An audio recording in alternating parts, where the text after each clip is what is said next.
ایک بزرگ تھے شیخ عبداللہ صومعی رضی اللہ تعالی عنہ. یہ نہر کنارے وضو کر رہے تھے تو کئی دنوں کے فاقے تھے. کیا دیکھا کہ پانی کی سطح پر بہتا ہوا ایک خوش نما سیب آیا تو اشتہاق غالب ہوئی، اس کو پکڑا اور کھا لیا. جب کھا چکے تو پھر خیال آیا یہ تو میرا تھا ہی نہیں، یہ تو مال لقطہ تھا تو میں نے اس کو کھا لیا، اب اس کا مالک کیسے ملے؟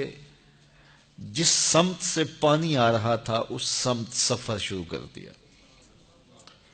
کئی دنوں کی مسافت کے بعد دیکھا کہ ایک باغ ہے جس کی شاخیں اس پانی کی طرف لٹک رہی ہیں. سمجھ گئے کہ یہیں سے گرا ہوگا اور میں نے کھا لیا. خیر باغ میں پہنچے، مالک سے ملے، کہا کہ یوں میں نے ایک سیب کھا لیا ہے اور میرا غالب گمان یہ ہے کہ اس باغ کا وہ سیب تھا، تو میں معافی مانگنے آیا ہوں، یا پھر بتائیں کہ اس کا ہرجانہ کیا ہوگا.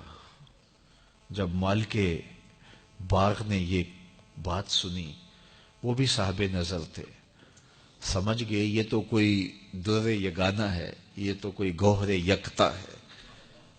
تو تیور بدل لیے، کہا ایسے تو نہیں معافی ملے گی. کہا حضرت کیسے ملے گی؟ کہا 12 سال تک میرے باغ کی گوڈی کرنا پڑے گی. اللہ اکبر. اور ایک شرط اس کے علاوہ ہوگی. کہا ٹھیک ہے میری غلطی تو معاف ہو جائے گی نا. 12 سال تک باغ کی گوڈی کرتے رہے. ایک دن فرمانے لگے وہ صاحب باغ جو تھے کہ عبداللہ کوئی سیب توڑ کے لاؤ، مہمان آئے ہیں. تو وہ سیب توڑ کے لائے تو وہ کچے ہی تھے.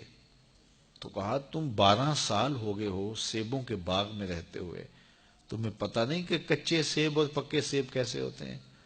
کہا حضرت مجھ سے قسم لے لیجئے 12 سال میں ایک دفعہ بھی نظر اٹھا کے سیبوں کی جانب نہیں دیکھا. ایک سیب کھایا تھا، میں تو اس کی سزا بھگت رہا ہوں، میں تو گوڈی کرتا ہوں، اوپر کبھی نظر بھی میں نے نہیں اٹھائی. سینے سے لگا لیا. کہا ایک شرط تمہاری پوری ہو گئی، اب دوسری شرط ہے کہ میری ایک بیٹی ہے جو آنکھوں سے نابینا ہے، کانوں سے بہری ہے، بول سکتی نہیں، اور وہ اپاہج بھی ہے، چل بھی نہیں سکتی. اس سے تمہارا نکاح کرنا چاہوں گا، اگر تمہیں قبول ہے تو معافی ہو جائے گی. کہا ٹھیک ہے جی قبول ہے، میرا گناہ معاف ہو جائے، میں زندگی کاٹ لوں گا، کوئی بات نہیں ہے. خیر نکاح ہو گیا. کہا کہ یہ کمرہ ہے، یہاں آپ کی زوجہ آپ کی منتظر ہے. جب وہاں گئے تو ایک خوبرو دوشیزہ منتظر تھی. تو فوراً پلٹے کہ میں غلطی سے کسی اور کمرے میں آ گیا ہوں. پلٹتے ہوئے دروازے کی چوگاٹ سے سر پھٹ گیا، خون بہنے لگا. جب باہر آئے تو صحن میں پہنچے تو وہ بزرگ وہاں تھے. کہا کیا ہوا؟ کہ حضرت ایک غلطی کی سزا اتنی کاٹی، اب کہیں دوسری غلطی نہ ہو جائے. وہ تو کوئی اور ہے خاتون. کہا وہی تمہاری زوجہ ہے. تو میں بتاؤں کہ وہ بہری کیوں ہے؟ آج تک اس نے غیر محرم کی آواز نہیں سنی. تو میں بتاؤں کہ وہ بول کیوں نہیں سکتی؟ آج تک اس نے غیر محرم سے کلام نہیں کیا. اندھی اس طرح ہے، آج تک اس نے غیر محرم کو نہیں دیکھا. اور اپاہج جس طرح ہے، چل کے کبھی گھر کی دہلیز سے گئی نہیں ہے. تو اس خاتون اور حضرت عبداللہ صومعی کا جب نکاح ہوا اور پھر ان سے اللہ نے ان کو ایک بچہ دیا جس کا نام ہے الشیخ عبد القادر جیلانی.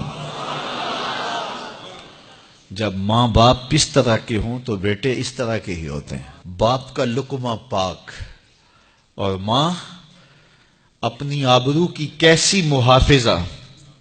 پھر در یگانہ اور گوہر یکتا جو پیدا ہوتا ہے وہ دین کی احیاء کرنے والا ہے، دین کی مردہ قدروں کو نئی زندگی دینے والا ہے. حضرت ملا علی قاری لکھتے ہیں کہ حضور غوث اعظم جب مجلس واعظ کرنے بیٹھتے تو 70 ہزار کا اجتماع آپ کے مجمع میں ہوتا، اور عمومی طور پہ اللہ کی رحمتوں کے حوالے سے بات کرتے.